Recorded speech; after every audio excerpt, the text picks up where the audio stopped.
L'utilisation d'un logiciel de traitement d'image nécessite de connaître certains composants matériels de l'ordinateur.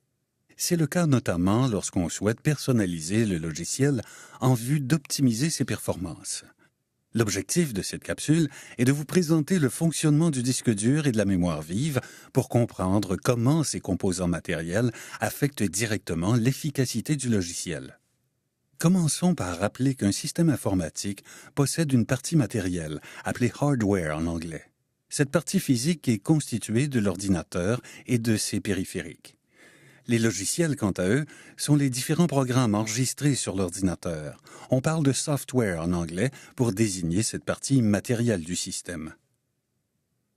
Parmi les composants les plus importants d'un ordinateur, on retrouve un microprocesseur, un disque dur et une mémoire vive. Le microprocesseur est l'élément qui permet le fonctionnement des autres composants.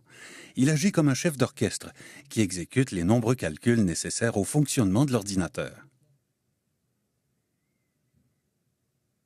Le disque dur est, quant à lui, un espace de stockage où sont enregistrées toutes les données de l'ordinateur.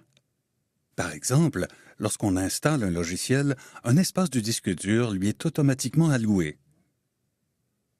Il en va de même pour tous les fichiers de sauvegarde, les images, les textes, les vidéos et tous les autres types de fichiers. Une des clés de la performance du système relève du fonctionnement particulier de la RAM, aussi appelée mémoire vive. La mémoire vive est l'endroit où sont emmagasinées les données en traitement. C'est grâce à cette zone de travail que les programmes sont exécutés et que les fichiers demeurent actifs. Prenons comme exemple le chargement en mémoire vive du système d'exploitation qui permet l'utilisation de l'ordinateur. Lorsque l'utilisateur ouvre une application, une partie de la mémoire vive est alors sollicitée. Ainsi, l'espace libre de la mémoire est progressivement utilisé chaque fois qu'un fichier est ouvert, qu'il s'agisse d'un texte, d'une image ou d'une vidéo. Lorsque plusieurs fichiers sont ouverts en même temps, la mémoire vive devient trop sollicitée et l'ordinateur ralentit. Cette surcharge de la mémoire vive rend le travail pénible, voire parfois impossible. Plusieurs moyens permettent d'éviter cet encombrement de la mémoire vive.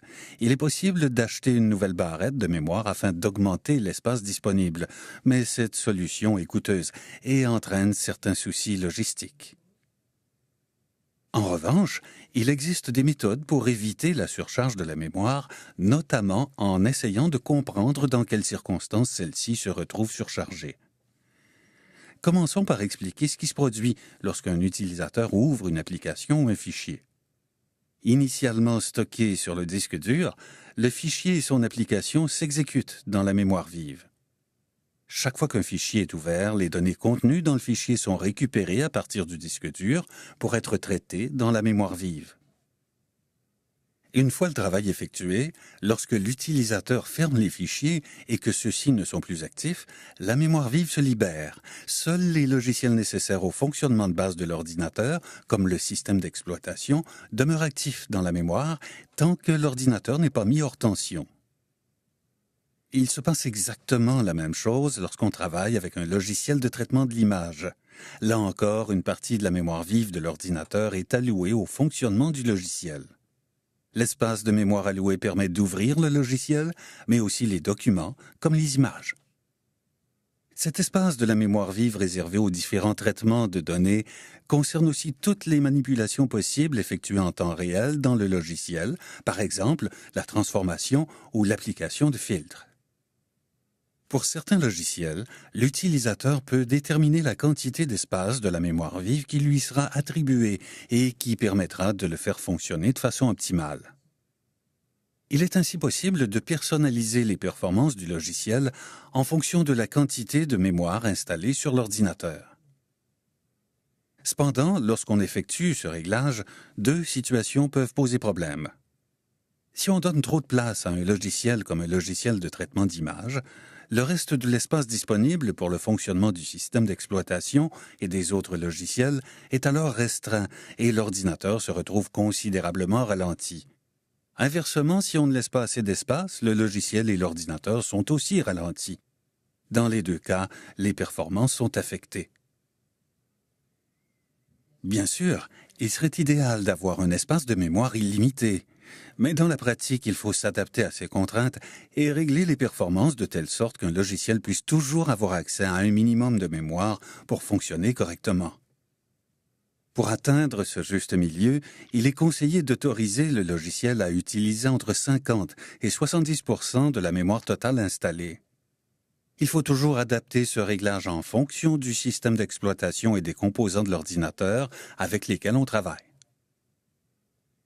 Revenons maintenant au disque dur et voyons quel est son lien avec la mémoire vive.